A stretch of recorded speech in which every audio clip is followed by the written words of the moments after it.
বন্ধুরা, আজকের আমার ভিডিওর বিষয়বস্তু হলো জিনিয়া গাছের এপ্রিল মাসের পরিচর্যা। গ্রীষ্মের এবং বর্ষার বাগানের অত্যন্ত জনপ্রিয় একটি ফুল হলো এই জিনিয়া। নার্সারি থেকে জিনিয়া গাছ কিনে এনে প্রতিস্থাপন করার পর কি একেবারেই ভালোভাবে বৃদ্ধি হচ্ছে না, গাছের কোনো রকম কোনো কুঁড়ি আসছে না, অথবা গাছের পাতা কুঁকড়ে যাচ্ছে, এই সমস্ত সমস্যা যদি তোমাদের জিনিয়া গাছে হয়ে থাকে তাহলে আজকের ভিডিওটা সম্পূর্ণ দেখতে থাকো, একটু স্কিপ করো না। স্কিপ করলে কিন্তু অনেক কিছুই অজানা থেকে যাবে। নমস্কার, আমি লাবণী, আমার বাগানে তোমাদের সবাইকে জানাই স্বাগত। বন্ধুরা, আজকের ভিডিওতে বলবো কতগুলো টিপস, যে টিপসগুলো ফলো করলে জিনিয়া গাছ খুব দ্রুত বৃদ্ধি পাবে এবং সেই গাছে প্রচুর পরিমাণে ফুলও আসবে। এবং তার সাথে সাথে দেখাবো নতুন চারা গাছ যদি নার্সারি থেকে কিনে এনে প্রতিস্থাপন করতে চাও তাহলে কিভাবে প্রতিস্থাপন করবে, কিভাবে মাটি তৈরি করতে হবে এবং কি খাবার এই গাছে প্রয়োগ করতে হবে, যে খাবার প্রয়োগ করলে এই গাছে যেমন আসবে গ্রোথ, ঠিক তেমনই আসবে প্রচুর পরিমাণে কুঁড়ি। ঠিক যেমন তোমরা সামনেই দেখতে পাচ্ছ, প্রচুর পরিমাণে গাছে কুঁড়ি এসছে এবং প্রচুর পরিমাণে ফুলও ফুটছে। প্রথমেই বলবো টিপস নাম্বার 1। টিপস নাম্বার 1 হলো এই সময় গ্রীষ্মকালে নার্সারি থেকে যদি তোমরা কোনো রকম কোনো ফুলের চারা আনতে চাও তাহলে এই জিনিয়া চারা অবশ্যই নার্সারি থেকে কিনে আনতে পারো। এখন প্রচুর পরিমাণে জিনিয়া চারা পাওয়া যায় এবং জিনিয়া চারা নিয়ে এসে তোমাদের বাগানে প্রতিস্থাপন করতে পারো। কিভাবে মাটি তৈরি করতে হবে সেটা আজকের ভিডিওতেই আমি দেখিয়ে দেবো। কারণ এখন এই জিনিয়া চারা প্রতিস্থাপন করলে, সঠিকভাবে পরিচর্যা করলে এই গাছ কিন্তু বর্ষাকালেও তোমাদের বাগানে প্রচুর পরিমাণে ফুল দেবে। টিপস নাম্বার 2, এই গাছকে কোথায় রাখবে? নার্সারি থেকে কিনে এনে প্রতিস্থাপন করার পর এই গাছকে তোমরা গ্রিন নেটের তলায় রাখবে। যেহেতু একটি গ্রীষ্মকালীন গাছ তাই সূর্যের আলো খুব পছন্দ করে, কিন্তু আবার অতিরিক্ত সূর্যের আলোতে এই গাছের কিন্তু পাতা পুড়ে যাওয়ার সম্ভাবনা খুব বেশি বেড়ে যায়। টিপস নাম্বার 3, এই জিনিয়া গাছকে তোমরা কিন্তু বীজ থেকেও তৈরি করতে পারো। অনলাইনে অথবা অফলাইনে এই গাছের বীজ কিনে এনে তোমরা প্রতিস্থাপন করতে পারো কোকোপিটে, তো খুব সুন্দর চারা কিন্তু তৈরি হয়ে যাবে। টিপস নাম্বার 4, এই গাছের মাটি কিরকম তৈরি করতে হবে? মাটি তৈরি করার জন্য যে মিডিয়াগুলো আমাদের নির্বাচন করতে হবে সেই মিডিয়ার মধ্যে যেন সবসময় কম্পোস্ট ইউজ করতে হবে, যার ফলে গাছের মাটি সবসময় ময়েশ্চার থাকবে। ময়েশ্চার মাটিতেই কিন্তু জিনিয়া গাছ খুব ভালো হয়। ময়েশ্চার মাটি তৈরি করার জন্য এখানে আমি নিয়েছি সমপরিমাণ মাটি এবং সমপরিমাণ কম্পোস্ট, আর তার সাথে নিয়েছি 2 মুঠো পরিমাণ নিমখোল। নিমখোল নেওয়ার কারণ এই গাছের কিন্তু প্রচুর পরিমাণে ফাঙ্গাসের অ্যাটাক হয়। বন্ধুরা, এই গাছে যে চারা তৈরি করেছি আমি, সেই চারা প্রতিস্থাপন করার জন্য দেখো আমি এখানে 5টা চারা আমি প্রতিস্থাপন করব। তো নিয়ে নিয়েছি আমি 3 ইঞ্চি সাইজের মাটির টব। তোমরা এখানে কিন্তু গ্রো ব্যাগ নিতে পারো। তো যে মিডিয়াটা আমি দেখালাম সেই মিডিয়াটাকে খুব ভালোভাবে আমি কিন্তু তৈরি করে নিয়েছি এবং দেখো যে চারাগুলো আমি তৈরি করেছি বীজ থেকে, এই চারাগুলোকে আমি কোকোপিটের মধ্যে তৈরি করেছিলাম। তো কোকোপিট থেকে কিন্তু চারাগুলোকে তুলে নিলাম। এবার যে টবগুলো নিয়েছি সেই টবের ঠিক মিডিল বরাবর গাছগুলোকে প্রতিস্থাপন করে দিতে হবে। দেখো প্রত্যেকটা গাছ কিন্তু আমার প্রতিস্থাপন করা হয়ে গেছে। এই গাছগুলোকে প্রতিস্থাপন করার পর কিন্তু একদম সেমি শেডের মধ্যে রেখে দিতে হবে, তার কারণ এখন কিন্তু প্রচন্ড পরিমাণে গরম, আর গ্রীষ্মকালে যদি আমরা এই ছোট চারা গাছকে প্রতিস্থাপন করার পর সঙ্গে সঙ্গে রোদ্দুরের মধ্যে রেখে দিই তাহলে কিন্তু গাছগুলো খুব সহজে ঝিমিয়ে যাবে এবং গাছের বৃদ্ধি হবে না, গাছগুলো কিন্তু মারাও যেতে পারে। Tips number 5। টিপস নাম্বার 5 হলো গাছ প্রতিস্থাপন করার ঠিক 2 দিন পর গাছগুলোকে হালকা করে পিঞ্চিং করে দিতে হবে। তো আমি সঙ্গে সঙ্গেই করে তোমাদের দেখাচ্ছি, কিন্তু তোমরা 2 থেকে 3 দিন পর কিন্তু এই কাজটা করবে। তো দেখো আমি কিন্তু ওপর থেকে সামান্য পরিমাণ ডগাটাকে কেটে দিলাম। এই যে 2টো পাতার নিচ থেকে আবারও কিন্তু 2টো ডাল আসবে এবং যার ফলে গাছটা খুব ঝোপালো হবে। বন্ধুরা, এতক্ষণ তো বললাম গাছগুলোকে ঝোপালো করার জন্য কি কি টিপস অবলম্বন করতে হবে এবং কিভাবে মাটি তৈরি করতে হবে। এবার দেখাচ্ছি, দেখো যে গাছগুলো প্রতিস্থাপন করে তোমাদের দেখালাম সেই গাছগুলো প্রতিস্থাপন করার আগে আমি যে গাছগুলো প্রতিস্থাপন করেছিলাম সেই গাছগুলো কিন্তু এখন অনেকটাই বড় হয়ে গেছে। তো আমি ঠিক একই পদ্ধতিতে এই গাছগুলোর কিন্তু পিঞ্চিং করে করে বড় করেছি। তো দেখো এই যে এখনো পর্যন্ত কিন্তু আমি এই গাছগুলোতে ফুল নিইনি, শুধুমাত্র পিঞ্চিং করে এই গাছগুলোকে ঝোপালো করছি। তো দেখো তোমরা সামনে যে গাছগুলো দেখতে পাচ্ছ এই গাছগুলো কিন্তু আমি অনেকবারই পিঞ্চিং করেছি, অন্তত 10 দিন অন্তর অন্তর এই গাছে আমি পিঞ্চিং করতেই থাকি। তো আজও আমি এই গাছে পিঞ্চিং করব এবং কিভাবে পিঞ্চিং করব সেটা তোমাদেরকে আমি দেখাবো। দেখো 2টো যে বড় বড় পাতা রয়েছে এই 2টো পাতার উপর থেকে যে ছোট ছোট 2টো পাতা রয়েছে এই 2টো পাতাকে আমি কাঁচির সাহায্যে কেটে দেবো। তো তোমরা খুব ভালোভাবে লক্ষ্য করলেই দেখতে পাবে যে পিঞ্চিং করার পর আবার কিন্তু সাইড থেকে 2টো ব্রাঞ্চ আসবে। যত বেশি ব্রাঞ্চ আসবে ঠিক তত বেশি কিন্তু ফুল ফুটবে। তো দেখো আমি কিন্তু এটা কেটে দিলাম এখান থেকে। তো আরও একটা ডাল রয়েছে, এটাকেও আমি কেটে দেবো। তো যেহেতু এটা কাটার পরে 2টো ডাল এসেছিল এবং 2টো ডাল কাটার পরে আবার 4টে ডাল আসবে, তো 4টে ডাল আসা মানেই কিন্তু সেখানে 4টে থেকে 6টা ফুল ফুটবে। তো এই কারণেই কিন্তু পিঞ্চিং করতে হয়। দেখো এই ডালটা আমি কয়েকদিন আগেই পিঞ্চিং করেছিলাম, তো যার ফলে দেখো পাতার 2 সাইড থেকে কিন্তু আবারও 2টো ডাল চলে এসছে। তবে বন্ধুরা একটা জিনিস খেয়াল রাখতে হবে, ছোট ছোট যে পাতা আসছে এই পাতায় কিন্তু প্রচুর পরিমাণে পোকামাকড়ের আক্রমণ হবে। তোমরা দেখতেই পাচ্ছ পাতাগুলো কিন্তু ছোট ছোট ফুটো হয়ে গেছে। তো এগুলো কিন্তু বিভিন্ন রকম পোকার আক্রমণের ফলেই হয়েছে। তো এই গাছে কোনো রকম কোনো তেমন কীটনাশক প্রয়োগ করতে হয় না, শুধুমাত্র নিম পাতা ফোটানো জল প্রয়োগ করতে পারো, অথবা নিম তেল যদি বাড়িতে থাকে নিম তেল প্রয়োগ করতে পারো। তাছাড়া আর কোনো কিছু প্রয়োগ করার প্রয়োজন হয় না। প্রতি সপ্তাহে একবার করে নিম পাতা ফোটানো জল অথবা নিম তেল স্প্রে করতে হবে। বন্ধুরা, এবার আসি এই গাছের ফার্টিলাইজার প্রয়োগ করার আগে আমি যে কাজটা করব সেটা হলো নিড়ানির সাহায্যে ভালোভাবে মাটি খোসানো। এই কাজটা আমি প্রত্যেক দিন তোমাদের ভিডিওতে দেখিয়ে থাকি যে 15 দিন অন্তর অন্তর টবের মাটি ভালোভাবে খুশে দিতে হবে, এবং যদি কোনো রকম কোনো আগাছা থেকে থাকে সেই আগাছাগুলোকে তুলে ফেলতে হবে। আগাছা কিন্তু টবের মাটির মধ্যে থাকলে গাছের খাবারের ভাগ বসাবে, এবং অতিরিক্ত পরিমাণ আগাছা জন্মালে গাছের রুটে কিন্তু ফাঙ্গাস লেগে যাবে।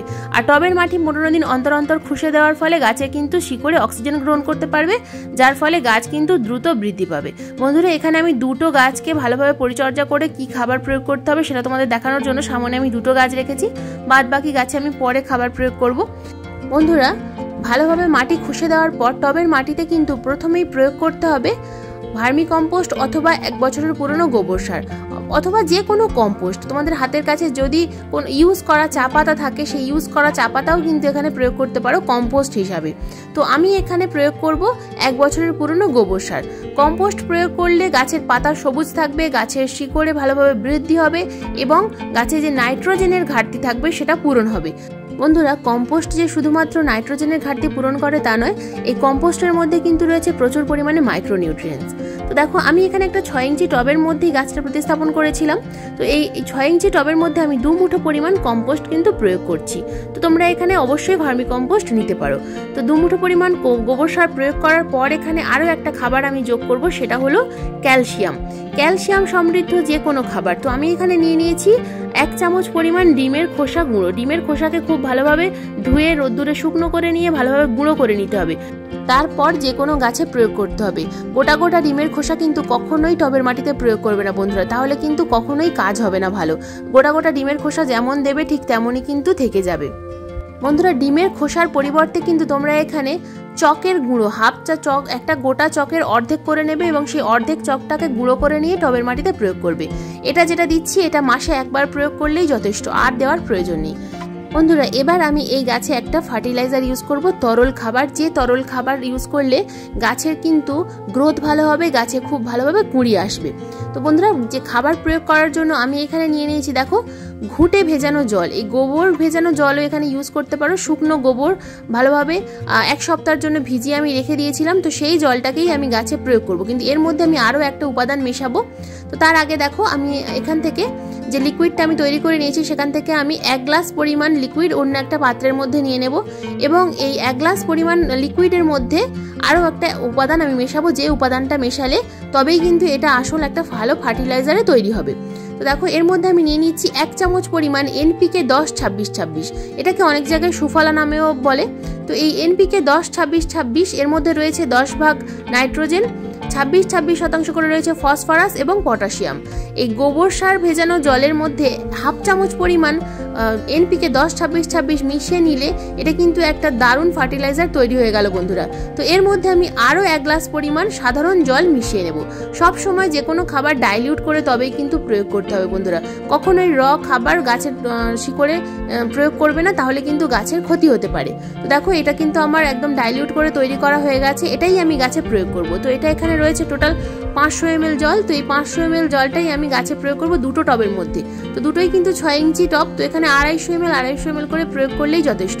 এটা বন্ধুরা তোমরা 10 দিন অন্তর অন্তর প্রয়োগ করতে পারো, অথবা 15 দিন অন্তর অন্তর প্রয়োগ করতে পারো। তো গাছের বয়স অনুযায়ী গাছে খাবার প্রয়োগ করতে হবে। যদি টবের সাইজ বড় হয়, গাছের সাইজ বড় হয়, সেক্ষেত্রে কিন্তু খাবারের একটু পরিমাণ বাড়িয়ে নেবে। ঠিক একইভাবে আমার বাগানের প্রত্যেকটা জিনিয়া গাছকে কিন্তু আমি এই খাবার প্রয়োগ করব। তো বন্ধুরা, এই খাবার প্রয়োগ করার ফলে কিন্তু গাছের মধ্যে অসাধারণ গ্রোথ তোমরা কয়েকদিনের মধ্যেই দেখতে পাবে। এই খাবার আমি কিন্তু আগেও প্রয়োগ করেছি, যার ফলে আমার এই যে গাছগুলো দেখতে পাচ্ছ, এই গাছগুলোর মধ্যে কিন্তু প্রচুর পরিমাণে গ্রোথ হয়েছে, এবং তার সাথে সাথে এসছে প্রচুর পরিমাণে কুঁড়ি। তো বন্ধুরা, এই ভ্যারাইটিটা এটা কিন্তু একটা মিনিয়েচার ভ্যারাইটি। আগের যে গাছগুলো দেখালাম ওই গাছগুলোর কিন্তু পাতা অনেকটাই বড় বড় এবং ফুলগুলো অনেকটা বড় বড় হয়। আর এই এই গাছগুলো দেখো, এই গাছগুলোর কুঁড়িও ছোট, ফুলও ছোট, কিন্তু এই ফুলগুলো অনেকটাই হয়, প্রচুর পরিমাণে গাছে হয়ে থাকে। তো বন্ধুরা, এই খাবার তোমরা কিন্তু তোমাদের বাগানের অন্যান্য গ্রীষ্মকালীন গাছেও প্রয়োগ করতে পারো। যেমন এখন রয়েছে গমফ্রেনা অর্থাৎ বোতাম ফুল, অথবা যেগুলো নয়নতারা, গ্রীষ্মকালীন গাঁদা, এই সমস্ত বিভিন্ন রকম গ্রীষ্মকালীন গাছে কিন্তু তোমরা এই খাবারটা অনায়াসেই প্রয়োগ করতে পারো। এই খাবারটা প্রয়োগ করার ফলে গাছে কিন্তু যেমন গ্রোথ আসবে, গাছের পাতা সবুজ থাকবে এবং গাছে প্রচুর পরিমাণে কুঁড়ি আসবে। এই খাবারটা প্রয়োগ করার পর গাছের মাটি শুকিয়ে গেলে হালকা, তবেই কিন্তু গাছে অন্য জল, সাধারণ জল প্রয়োগ করবে, তার আগে কিন্তু জল প্রয়োগ করবে না। তো একদিন অথবা দুদিন পর এই গাছে জল শুকিয়ে যাবে, তারপর জল প্রয়োগ করবে। সবসময় মাটিটা হালকা ময়েশ্চার রাখবে, কাদা কাদা যেন না থাকে, এই জিনিসটা খেয়াল রাখবে। খুব বেশি কাদা কাদা হয়ে থাকলে তাহলে কিন্তু জিনিয়া গাছের রুটে ফাঙ্গাস লেগে যাবে এবং যার ফলে গাছ ধীরে ধীরে ঝিমিয়ে যাবে এবং মারা যাবে। বন্ধুরা, ভিডিওর প্রথম থেকে শেষ পর্যন্ত যে ছোট ছোট টিপসগুলো ফলো করতে বললাম সেগুলো ফলো করো এবং গাছকে পারলে একটু সেমিশেডের মধ্যে রাখো। সকাল 6টা থেকে 10টা পর্যন্ত পারলে সূর্যালোকের মধ্যে রাখবে এবং তারপর থেকে সেমিশেডের মধ্যে অথবা গ্রিন নেটের তলায় রাখতে পারলে খুব ভালো হয়, তাহলে গাছ খুব সুস্থ থাকবে। তো বন্ধুরা, এই ছিল আজকের আমার জিনিয়া গাছের পরিচর্যার ভিডিওর বিষয়বস্তু। ভিডিওটা কেমন লাগলো অবশ্যই কমেন্ট করে জানাবে। ভালো লাগলে একটা লাইক করো, শেয়ার করো, আর চ্যানেলে যদি নতুন বন্ধু হয়ে থাকো তাহলে চ্যানেলটাকে অবশ্যই সাবস্ক্রাইব করে পাশের বেল আইকনটা প্রেস করে দিও, কারণ এরকম বাগান সংক্রান্ত নিত্য নতুন ভিডিও আমি প্রত্যেক দিনই আপলোড করে থাকি। আপলোড করার সাথে সাথেই তোমাদের মোবাইল স্ক্রিনে অথবা কম্পিউটার স্ক্রিনে পৌঁছে যাবে। ভিডিওটা সম্পূর্ণ মনোযোগ দিয়ে দেখার জন্য তোমাদের সবাইকে জানাই অসংখ্য অসংখ্য ধন্যবাদ।